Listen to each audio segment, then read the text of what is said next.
Okay, now we are going to start dynamics of circular motion. When a particle moves on circular path, देखिए क्या हो रहा है, किसी टाइम पे ये A पर है, तो इस केस में पार्टिकल के जो वेलोसिटी है उसका डायरेक्शन कुछ ऐसा है। ठीक है, किसी टाइम पे ये ऐसा हो गया, यहाँ पे चला जाएगा इस पाथ पे घूमते हुए, तो डायरेक्शन वेलोसिटी का ऐसा हो जाएगा। जब यहाँ आएगा तो वेलोसिटी का डायरेक्शन ऐसा हो जाएगा। जब यहाँ जाएगा तो वेलोसिटी का डायरेक्शन ऐसा हो जाएगा। तो जो कांस्टेंट मैग्नीट्यूड v से, मैग्नीट्यूड v है, v है, v है, ठीक है ना। जो वेलोसिटी है उसका मैग्नीट्यूड v है और वो इस तरह से सर्कुलर पाथ पे पार्टिकल रिवॉल्व कर रही है। तो देखना इसमें मैं आपसे पूछता हूं, क्या पार्टिकल का वेलोसिटी चेंज हो रहा है? तो आंसर है यस, वेलोसिटी चेंज हो रहा है, बट उसका जो मैग्नीट्यूड है वेलोसिटी का, it remains constant. Velocity is a vector quantity. देखो वेलोसिटी, वेलोसिटी इसमें दो चीजें होगी, क्या होगी? Magnitude as well as direction. तो इस केस में मैग्नीट्यूड क्या है? कांस्टेंट है, ठीक है ना, दिस इज कांस्टेंट, और ये चेंज हो रहा है। इस सिचुएशन में क्या हो रहा है? डायरेक्शन चेंज हो रहा है, चेंज, बट मैग्नीट्यूड क्या है? कांस्टेंट है। इस बार ये भी चेंज हो सकता है, ये कोई जरूरी नहीं है, बट मैंने यहां उसे कांस्टेंट एज्यूम करके ये डिस्कस कर रहा हूं। मीन्स यूनिफॉर्म सर्कुलर मोशन है। ओके, आपका आंसर है कि सर वेलोसिटी टाइम के साथ चेंज हो रहा है, और वेलोसिटी का चेंज होना क्या होता है? एक्सेलरेशन होता है। ठीक है, तो एक्सेलरेशन का डायरेक्शन क्या होगा उसके बारे में हमने डिस्कस किए हैं, और कुछ ऐसा डिस्कस किए थे कि when a particle moves on circular path, तो इस केस में मीन्स वेलोसिटी चेंज हो रही है, और जो एक्सेलरेशन का डायरेक्शन है वो टुवर्ड्स द सेंटर है, और इस एक्सेलरेशन का नाम है सेंट्रीपिटल एक्सेलरेशन। क्लियर? इस एक्सेलरेशन का नाम है सेंट्रीपिटल एक्सेलरेशन। सेंट्रीपिटल एक्सेलरेशन,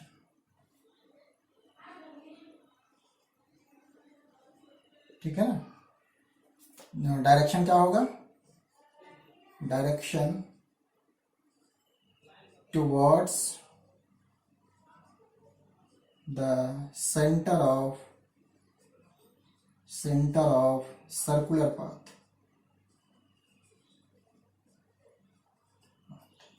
और इसका मैग्नीट्यूड कैसे लिखते हैं? जो मैग्नीट्यूड होगा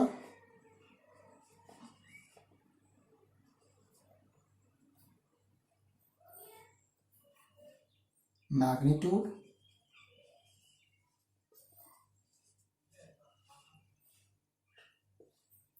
v स्क्वायर बाय आर। ये चीज हम लोगों ने ऑलरेडी सीख चुके हैं, ठीक है ना। बट यहां बात कर रहे हैं कि सेंट्रीपिटल एक्सेलरेशन के लिए जो फोर्स रेस्पॉन्सिबल है उसका मैग्नीट्यूड क्या है, उसकी डायरेक्शन क्या है ना। हम फोर्स की बात करेंगे। वी नो कि जहां भी एक्सेलरेशन प्रोड्यूस होती है there is a need of net force. तो इस केस में जब कोई पार्टिकल सर्कुलर पाथ पे रिवॉल्व करती है, in that case there is centripetal acceleration in object. तो सेंट्रीपिटल एक्सेलरेशन के लिए कोई फोर्स तो रिस्पॉन्सिबल होगा। Answer yes. तो वो फोर्स क्या है? और उसकी डायरेक्शन क्या होगी। तो आंसर है कि अगर ये m मास का पार्टिकल है, समझना ध्यान से, m मास का पार्टिकल r रेडियस के सर्कुलर पाथ पे रिवॉल्व कर रहा है, तो उसमें सेंट्रीपिटल एक्सेलरेशन प्रोड्यूस हुआ है v²/r। This is the centripetal acceleration. So आप बता सकते हैं डेफिनेटली कि what amount of force required to produce this acceleration. Am I clear? आप याद करो Newton second law of motion. You know F is equal to ma, where F is the net force, mass of the object, and this is the acceleration produced in the object. Here acceleration produced in the object is the centripetal acceleration. Mass of the object is m, so force is equal to mass into acceleration, means F is equal to m v square by r, means यहां पे कितना ही होगा, इसे बोला जाएगा centripetal force. Clear? ये क्या ही है, सेंट्रीपिटल फोर्स होगा। सेंट्रीपिटल फोर्स का डायरेक्शन क्या होगा, तो फोर्स का डायरेक्शन वही होगा जो एक्सेलरेशन का डायरेक्शन है। एक्सेलरेशन का डायरेक्शन है towards the centre, so force का भी डायरेक्शन होगा टुवर्ड्स द सेंटर।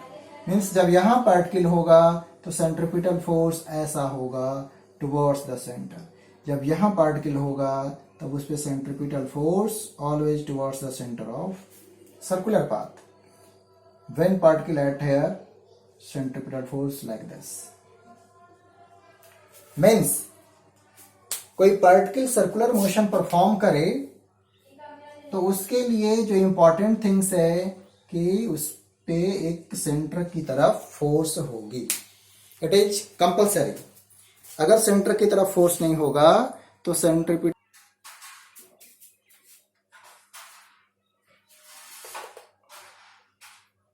ठीक है।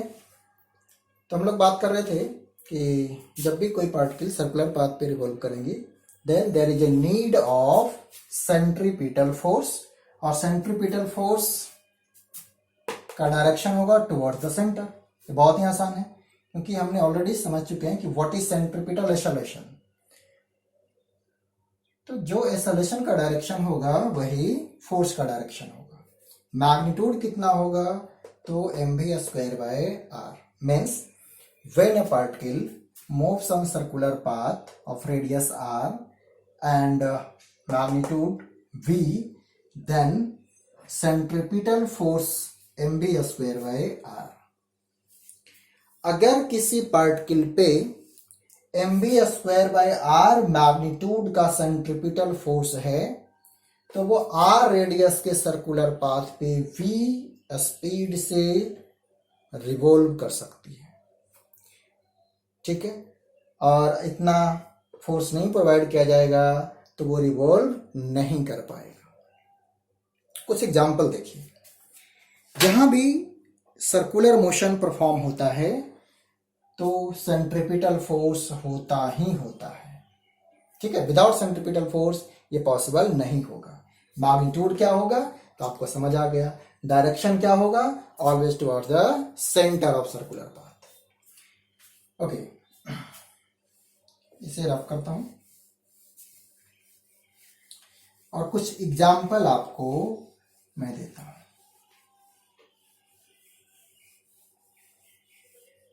आपको क्लैरिटी आ जाएगी। First example,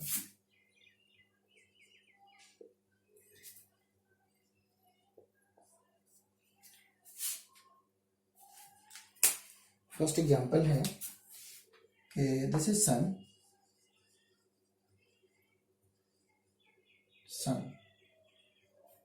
and earth.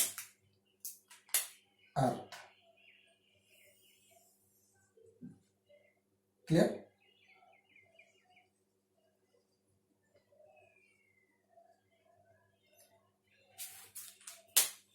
Earth sun के अबाउट रिवॉल्व कर रही है। ऑलमोस्ट मैं जूम कर रहा हूं, ये सर्कुलर पाथ ही है, ठीक है।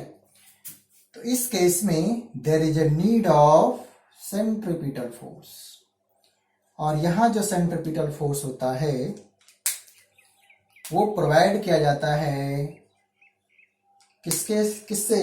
मास of s for sun and this is mass of earth, ठीक है। अर्थ का मास और ये सन का मास। अर्थ सन के अराउंड रिवॉल्व कर रहा है, सर्कुलर मोशन परफॉर्म कर रहा है, means there is a need of centripetal force on earth. Clear? और कितना ये सेंट्रीपिटल फोर्स होगा? तो आंसर है कि जो सेंट्रीपिटल फोर्स होगा अर्थ पर, वो सेंट्रीपिटल फोर्स का मैग्नीट्यूड होगा कुछ ऐसा, m मास ऑफ ऑब्जेक्ट जो रिवॉल्व कर रहा है, वेलोसिटी और रेडियस। इस केस में जो सेंट्रीपिटल फोर्स प्रोवाइड किया जा रहा है, अभी सेंट्रीपिटल फोर्स लगा कौन रहा है, कहां से आ रहा है ये? तो आंसर है this is due to gravitational force of attraction between sun and earth. Clear? ये जो सेंट्रीपिटल फोर्स है कौन देगा, कहां से आ रहा है? Then your answer is gravitational force of attraction. Means यहां जो सेंट्रीपिटल फोर्स है, here gravitational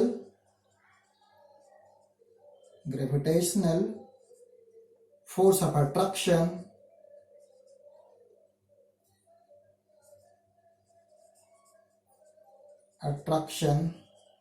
is responsible for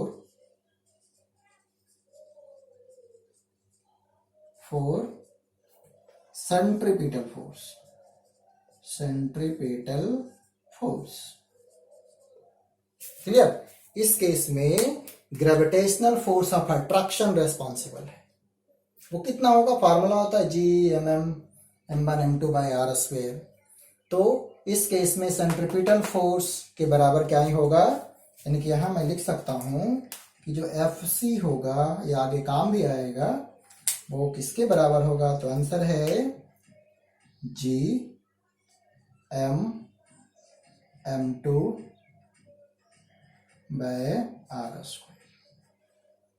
ठीक है, इसमें कोई कंफ्यूजन नहीं, सुनिएगा मेरी बात को ध्यान से। फिर पूछे सर सेंट्रीपिटल फोर्स ये होगा या ये होगा? तो आंसर है कि इतना सेंट्रीपिटल फोर्स एक्ट होगा, और वो आ कहां से रहा है? तो उसका आंसर है gravitational force of attraction. Means यहां सेंट्रीपिटल फोर्स का काम ये करेगा, है ना। इतना तो फोर्स होगा। फिर पूछेगा ना कि कहां से आ रहा है, कौन प्रोड्यूस कर रहा है, किसके बीच में लग रहा है? तो आंसर है इनके बीच में लग रहा है।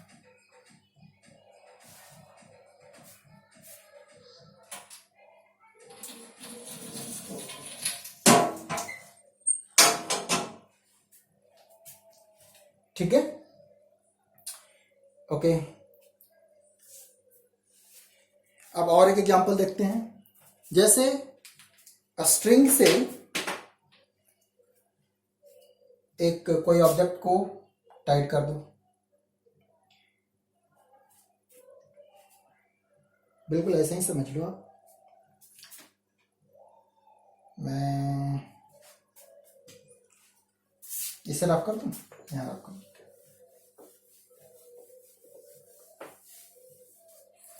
और दूसरा एग्जांपल देखो,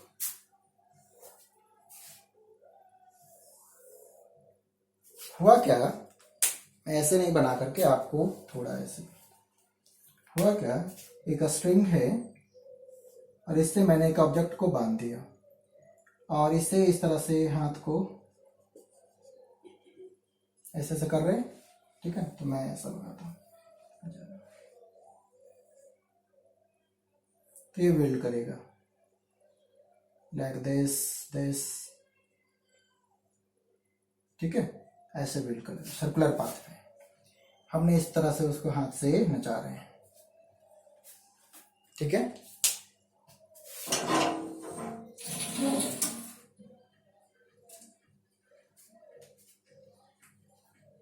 क्या सिचुएशन है समझना थोड़ा ध्यान से।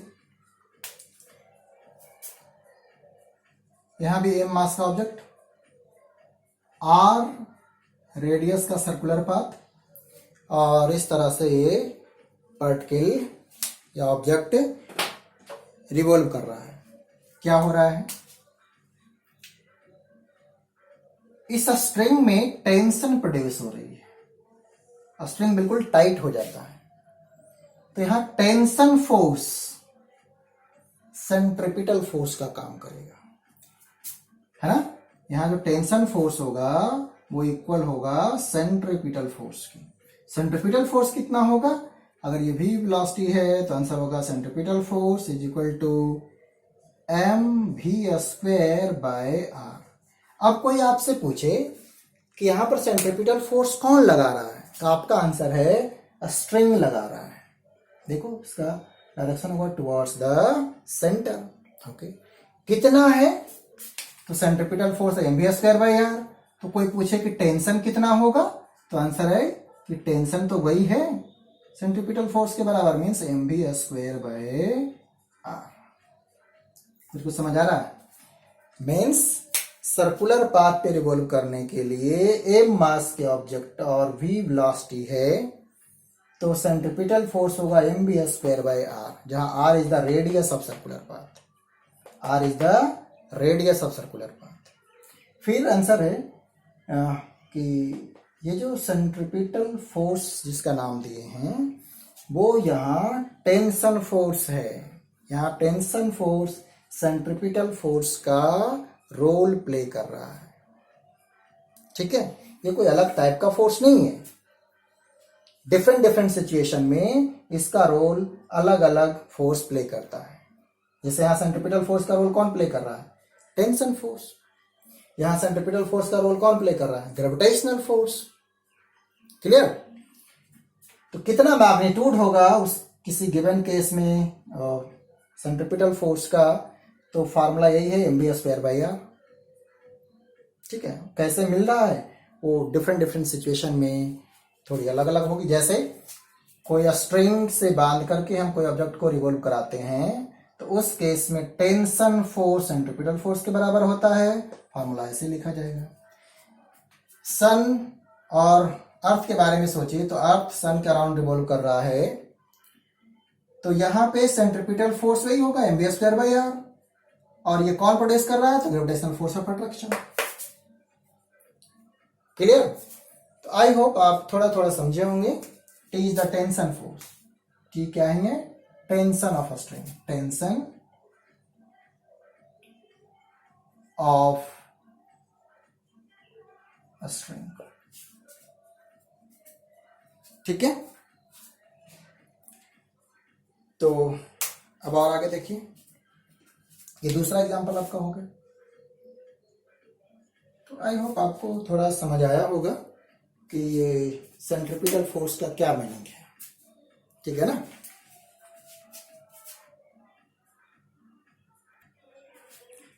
तो आइए एक और जो इम्पोर्टेंट टॉपिक है जिसके लिए हमने अभी ये सेंट्रिपिटल फोर्स का कॉन्सेप्ट सीखा, डिस्कस करते हैं। बेंडिंग ऑफ साइक्लिस्ट, बहुत ही छोटा सा और इम्पोर्टेंट टॉपिक है।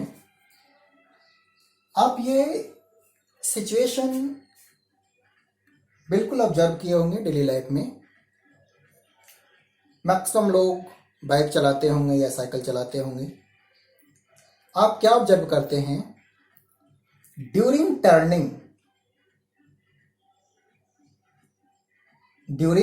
टर्निंग आप थोड़ा इंक्लाइन हो जाते हैं, झुक जाते हैं। मैं आपको ऐसे ही थोड़ा सा बताऊं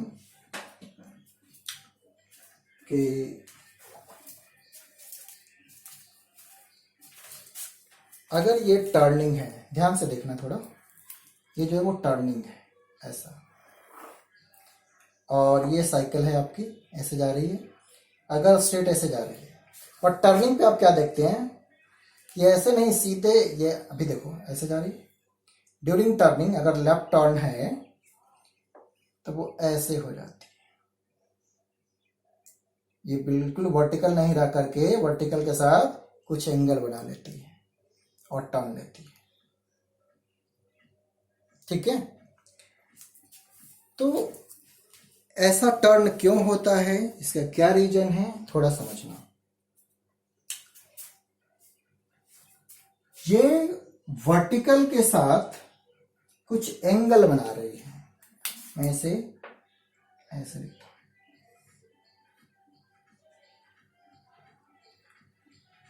अगर इसका एम मास है और आर रेडियस का सर्कुलर टर्न है, वी इसका स्पीड है,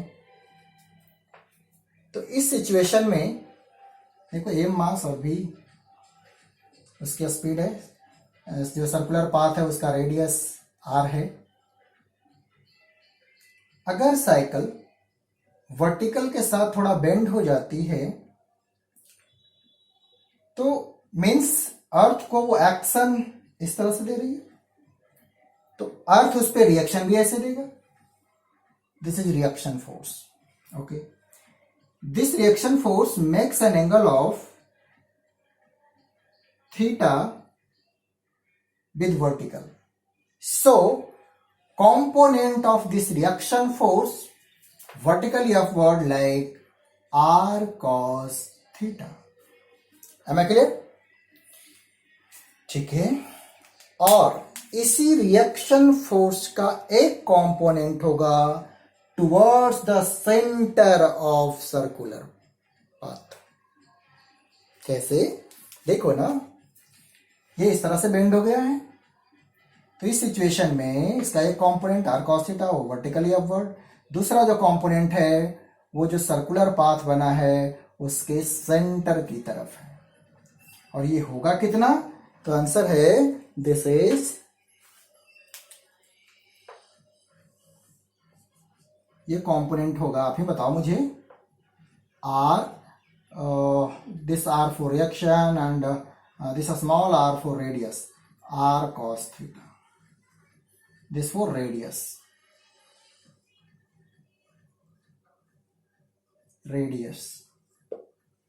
ठीक है, this r for reaction force,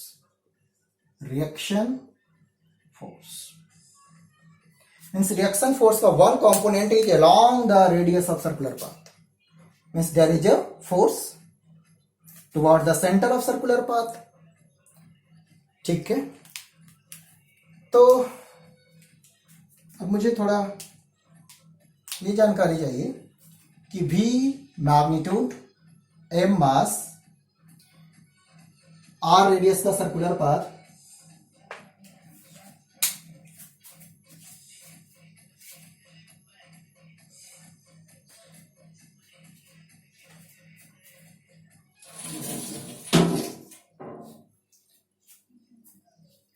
तो वैसे सिचुएशन में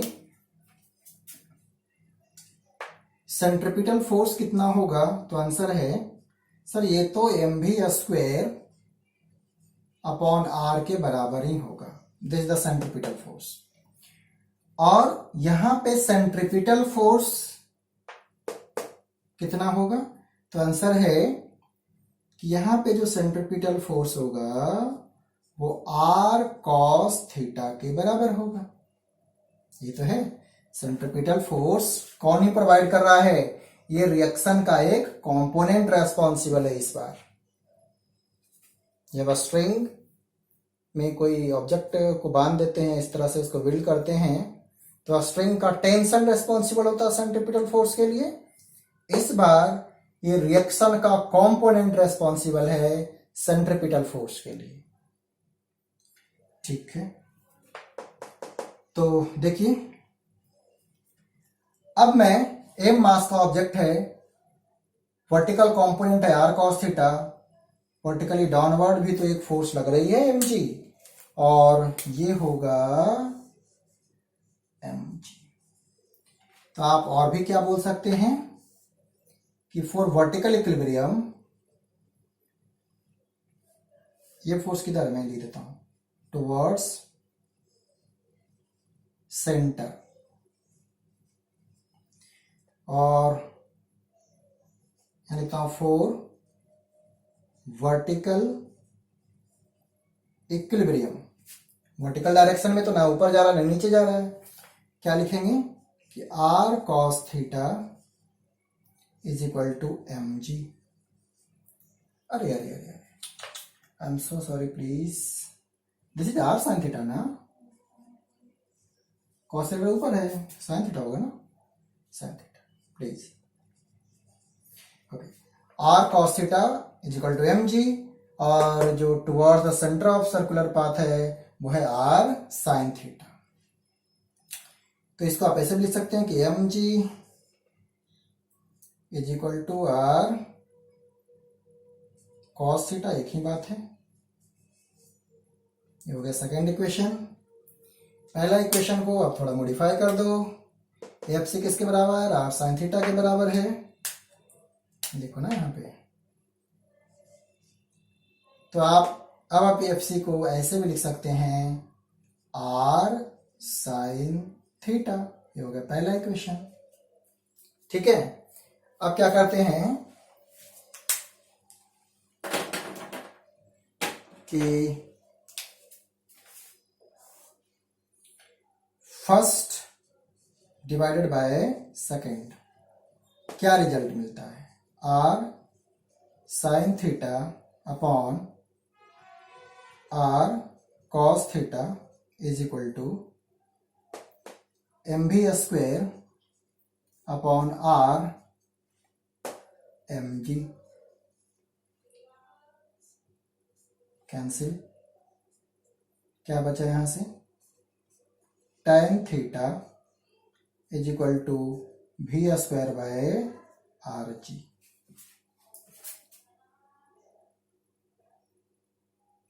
तो आपको जो रिजल्ट मिला, और समझना अभी मैं आ रहा हूं बेसिक पे, आपको जो यहाँ पे रिजल्ट मिल रहा है कि v square is equal to R G tan theta, और v square root of R G tan theta, ये मैक्सिमम है, मैक्सिमम। सुनना मेरी बात को ध्यान से, ये तो मैथमेटिक्स की बात होगी। आपने भी ऑब्जर्व किए होंगे कि टर्निंग के टाइम आप थोड़ा बेंड हो जाते हैं, और वेलोसिटी बोले तो स्पीड भी थोड़ा मेंटेन करना पड़ता है। कभी कभी आप क्या करते हैं, टर्निंग पे आप ब्रेक अप्लाई कर लेते हैं, थोड़ा स्लो कर लेते हैं। क्यों, सुनना मेरी बात को ध्यान से, क्योंकि एक डिफरेंट अमाउंट ऑफ सेंटर की तरफ फोर्स होगा, और वही फोर्स उसे सेफ टर्न लेने के लिए रेस्पॉन्सिबल है।